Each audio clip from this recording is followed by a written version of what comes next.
Shalom, Bapak Ibu, Saudara sekalian yang terkasih, di dalam nama Tuhan Yesus Kristus, apa kabar? Puji nama Tuhan, di sore hari ini kita dapat kembali berjumpa dalam program belajar bareng Kitab Kejadian. Mari sebelum kita bersama-sama akan belajar dari firman Tuhan, kita terlebih dahulu berdoa. Bapa, kami bersyukur untuk penyertaan-Mu dalam kehidupan kami, kebaikan, kasih setia-Mu Tuhan yang terus nyata dalam kehidupan kami. Hingga di sore hari ini kami boleh bersama-sama mau belajar dari firman-Mu. Bukalah hati kami, pikiran kami, mampukan kami Roh Kudus mengerti, memahami, dan menjadi pelaku-pelaku firman-Mu. Kami bersyukur, ini doa kami, hanya di dalam nama Tuhan Yesus Kristus kami berdoa. Amin. Puji Tuhan, Bapak Ibu, saudara sekalian, kita akan melanjutkan pembelajaran kita dari kitab Kejadian. Tak lupa kami mengucapkan selamat merayakan Hari Raya Imlek bagi Bapak Ibu Saudara sekalian yang merayakan Kongsi Fakcai, ya Tuhan berkati. Mari Bapak Ibu, kita sudah sampai di episode yang ke-25 dalam pembelajaran kita di Kitab Kejadian. Pada episode ini saya memberikan sebuah tema, yaitu larangan untuk kebaikan. Larangan untuk kebaikan. Di waktu lalu Bapak Ibu kita belajar tentang Hawa. Setelah jatuh di dalam dosa, manusia jatuh dalam dosa, perempuan itu yang mendampingi Adam dinamai Hawa. Hawa secara pengertian bahasa dikatakan dalam firman Tuhan adalah ibu dari segala yang hidup. Dalam terjemahan lain dikatakan sebagai ibu dari semua umat manusia. Artinya manusia yang ada sekarang, apapun yang menjadi latar belakang, apapun yang menjadi suku, agama, ras, dan lain sebagainya, berasal dari Hawa, ya Adam dan Hawa ini. Maka inilah yang kemudian menjadi permasalahan juga ketika mereka, manusia ini jatuh dalam dosa. Artinya semua manusia yang menjadi turunannya berdosa. Ada yang namanya dosa turunan. Kita melihat Bapak Ibu Saudara sekalian, disinilah betapa beratnya seorang Hawa, tanggung jawab maupun juga segala hal yang menjadi konsekuensi dari apapun yang dilakukan karena berdampak pada yang lain. Namun demikian, kita juga bersyukur Bapak Ibu ketika kita berada dalam iman di dalam Tuhan Yesus, maka oleh iman kita kepada Yesus dikatakan semua manusia mendapat pengampunan. Mereka yang percaya kepadanya diberikan satu penebusan dosa. Kita melihat Bapak Ibu sekalian, maka dikatakan hanya di dalam nama Tuhan Yesus, hanya dalam iman kepada Tuhan Yesus manusia mendapat keselamatan. Di Kisah Rasul 4 ayat 12. Belajar dari Hawa, Bapak Ibu, kita belajar bahwa seorang Hawa ini adalah wanita yang menerima hukuman Tuhan sebagai konsekuensi dari apa yang dia lakukan. Namun di sisi lain dia juga menerima anugerah Tuhan. Bersama dengan Adam, Tuhan memberikan kulit, ya pakaian dari kulit binatang, sehingga mereka tetap berpakaian, diberikan pakaian untuk menutupi rasa malunya, ketidakpercayaan dirinya, ya dan lain sebagainya Bapak Ibu. Artinya Bapak Ibu, kita juga dalam kehidupan kita ada kalanya kita juga bisa berbuat salah, bisa mendapat konsekuensi penghukuman ya akibat kesalahan kita, baik dari manusia, baik dari Tuhan, tetapi di sisi lain selalu ingat bahwa ada anugerah Tuhan. Yang apa? Yang mengampuni kita, anugerah Tuhan yang memampukan kita untuk bangkit kembali dari setiap kesalahan-kesalahan masa lalu kita. Anugerah Tuhan di dalam Yesus, maka kita bisa kembali mengerti bahwa hanya oleh kasih karunia, dikatakan firman Tuhan, kamu diselamatkan, itu bukan hasil usahamu, itu bukan hasil pekerjaanmu, jangan ada orang yang bermegah.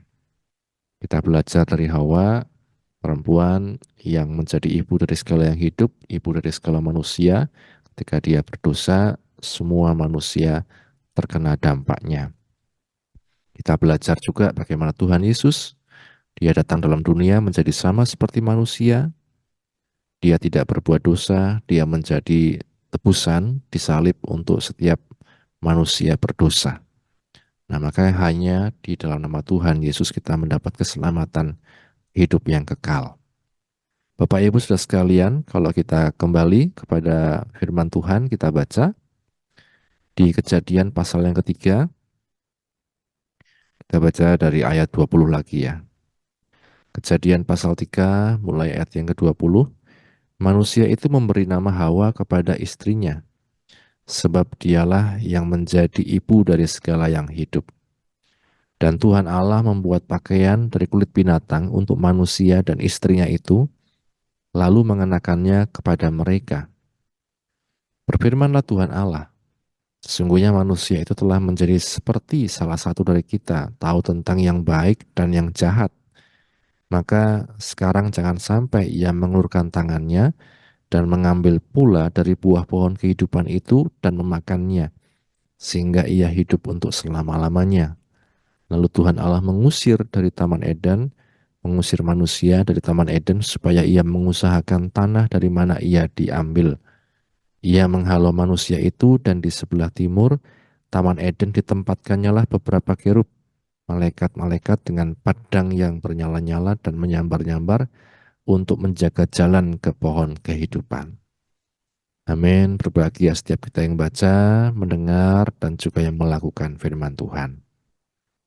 Kita melihat akibat dari dosa selanjutnya, Bapak Ibu Saudara sekalian, dikatakan oleh firman Tuhan, tadi sesungguhnya manusia itu menjadi salah satu dari kita, tahu tentang yang baik dan yang jahat. Maka sekarang jangan sampai ia mengulurkan tangannya, mengambil dari buah pohon kehidupan dan memakannya, sehingga ia hidup untuk selama-lamanya. Maka ditempatkannya lah di ayat 24 beberapa kerub dengan pedang yang bernyala-nyala dan menyambar-nyambar untuk menjaga jalan ke pohon kehidupan. Bapak Ibu Saudara sekalian, seperti yang kita tahu dalam kisah di Kejadian, di Taman Eden ditempatkan manusia bersama dengan ciptaan-ciptaan Tuhan, hewan, binatang, dan segala yang baik. Kemudian ada lagi pohon pengetahuan tentang yang baik dan jahat. Kemudian satunya ada lagi pohon kehidupan. Ketika kita memahami kitab Kejadian, Bapak Ibu Saudara sekalian, kita bisa memahaminya secara eh, harafiah. Ya, kita percaya ada Taman Eden, ada pohon pengetahuan yang baik dan yang jahat, ada juga pohon kehidupan. Di sisi lain kita bisa mempelajari kitab Kejadian di Taman Eden ini, kisah di Taman Eden sebagai satu metafora atau gambaran. Gambaran tentang pilihan-pilihan dalam kehidupan manusia. Seperti yang saya katakan dulu pernah, manusia dengan segala keagungannya sebagai ciptaan Tuhan yang paling mulia, dengan segala kelebihannya, dengan segala hal yang ditempatkan Tuhan di sana, fasilitas yang baik. Namun ketika diberikan satu pilihan, justru memilih untuk memakan buah pohon pengetahuan yang baik dan jahat. Karena manusia ingin ya tahu rasanya bagaimana, tergoda oleh omongan si ular tua iblis. Bapak Ibu sudah sekalian, dalam kehidupan kita, kita pun seringkali demikian. Kita misalnya mengerti larangan Tuhan, jangan ini, jangan itu. Di sisi lain kita diberikan nasihat oleh Tuhan, ada pohon kehidupan yang membawa kita kepada kehidupan. Tapi seringkali justru kita memilih untuk lebih suka berdosa. Karena apa? Karena menarik hati. Seperti yang dilihat oleh Hawa. Buah itu menarik hati, memberikan pengertian, dan lain sebagainya. Kita pun demikian Bapak Ibu. Segala hal yang berbau tentang dosa, larangan dari Tuhan, seringkali justru menarik bagi kita. Karenanya ada orang katakan ketika diberikan peringatan jangan, justru kita tertarik untuk melakukan, untuk melanggarnya. Ini yang terjadi pada manusia ketika mereka jatuh dalam dosa.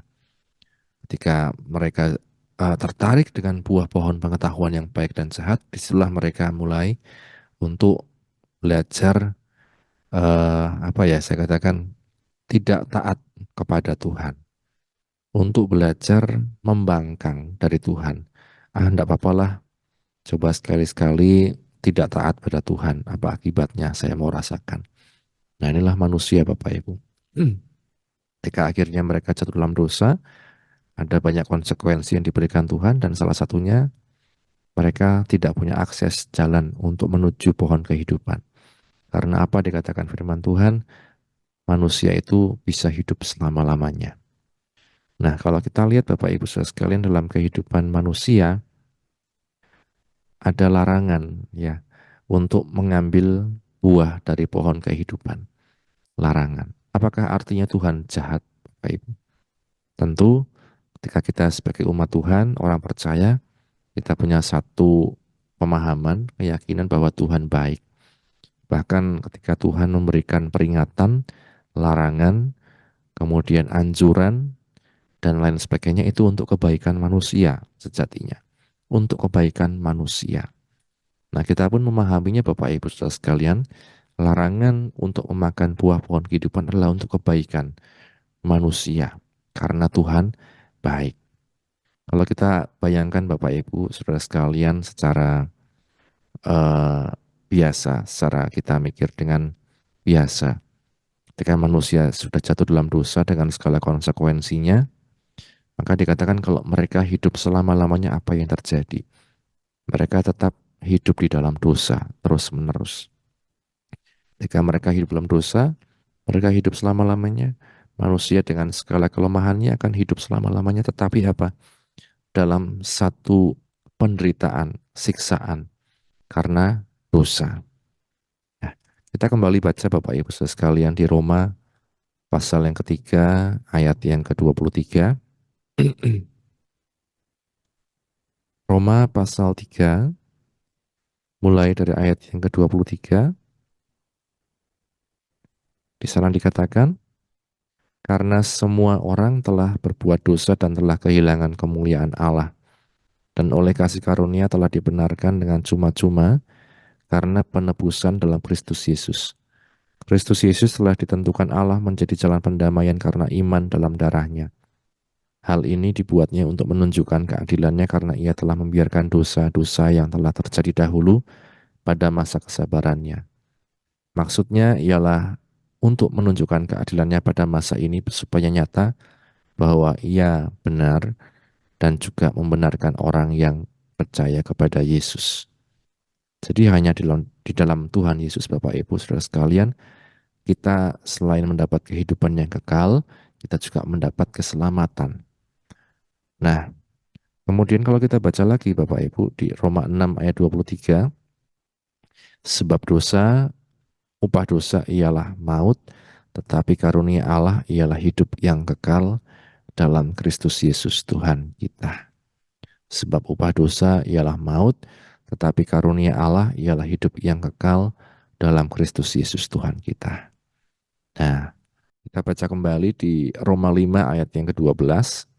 Sebab itu sama seperti dosa telah masuk dalam dunia oleh satu orang, dan oleh dosa itu juga maut, demikianlah maut telah menjalar kepada semua orang, karena semua orang telah berbuat dosa. Bapak Ibu saudara sekalian, kita bayangkan bagaimana manusia yang berdosa, jatuh dalam dosa, kemudian harus hidup selama-lamanya. Akibat dosa dikatakan apa, manusia mengalami berbagai macam kesakitan, berbagai macam keterbatasan, dan lain sebagainya. Kita bayangkan saja bagaimana seorang yang berumur panjang saat ini Bapak Ibu tetapi dalam kondisi yang tidak baik, yang tidak sehat, yang sakit.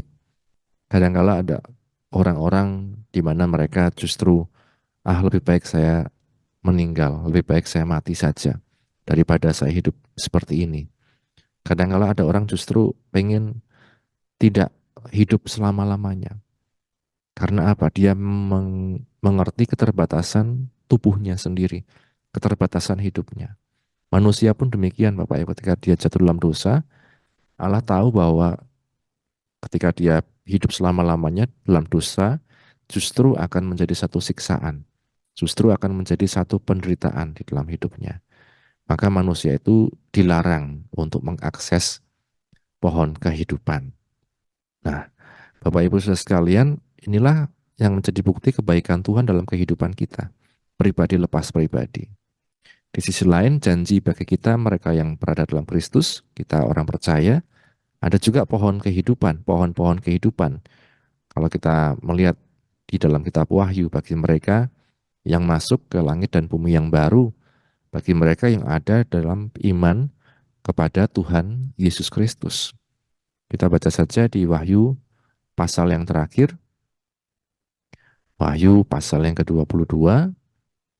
Di sana kita bisa melihat janji Tuhan bagi setiap mereka yang percaya. Wahyu pasal 22 ayat yang dari ayat 1 ya, kita baca. Wahyu 22 dari ayat 1. Lalu ia menunjukkan kepadaku sungai air kehidupan yang jernih bagaikan kristal dan mengalir keluar dari tahta Allah dan tahta anak domba itu. Di tengah-tengah jalan kota itu, yaitu di seberang menyeberang sungai itu, ada pohon-pohon kehidupan yang berbuah 12 kali tiap-tiap bulan sekali, dan daun pohon-pohon itu dipakai untuk menyembuhkan bangsa-bangsa. Maka tidak ada lagi laknat, tata Allah dan tata anak domba yang akan ada di dalamnya, dan hamba-hambanya akan beribadah kepadanya, dan mereka akan melihat wajahnya dan namanya akan tertulis di dahi mereka. Dan malam tidak akan ada lagi di sana, dan mereka tidak memerlukan cahaya lampu dan cahaya matahari, sebab Tuhan Allah akan menerangi mereka dan mereka akan memerintah sebagai raja sampai selama-lamanya. Ini Bapak Ibu, janji bagi mereka yang di dalam Tuhan Yesus, yang percaya kepada Yesus, yang terus setia dalam iman pengiringan kita pada Yesus, dikatakan Tuhan memberikan satu tempat yang indah, langit dan bumi yang baru, ada sungai air kehidupan yang jernih mengalir keluar dari tahta Allah dan tahta anak domba. Di tengah-tengah jalan kota itu ada pohon-pohon kehidupan berbuah 12 kali tiap-tiap bulan sekali, dan daun pohon-pohon itu dipakai menyembuhkan bangsa-bangsa. Berbicara tentang pohon kehidupan, kemudian di Wahyu ada pohon-pohon kehidupan, kita melihat Bapak Ibu ini yang sebenarnya dirindukan dalam setiap kehidupan manusia. Orang sampai ke luar negeri, operasi plastik, minum berbagai macam obat, serum, vitamin untuk awet muda, dan lain sebagainya. Tapi bagi kita dikatakan kita harus menyadari manusia berdosa punya keterbatasan. Sampai apa? Sampai tubuhnya kemudian nanti mengalami kematian. Tetapi di dalam Yesus dikatakan kita akan mengalami satu kebangkitan dalam tubuh yang baru, dan kita akan ditempatkan di langit dan bumi yang baru, di mana di sana ada sungai air kehidupan, ada pohon-pohon kehidupan yang dikatakan menjadi janji firman Tuhan.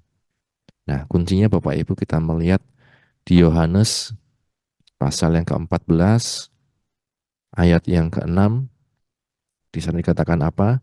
Kata Yesus kepadanya, "Akulah jalan dan kebenaran dan hidup.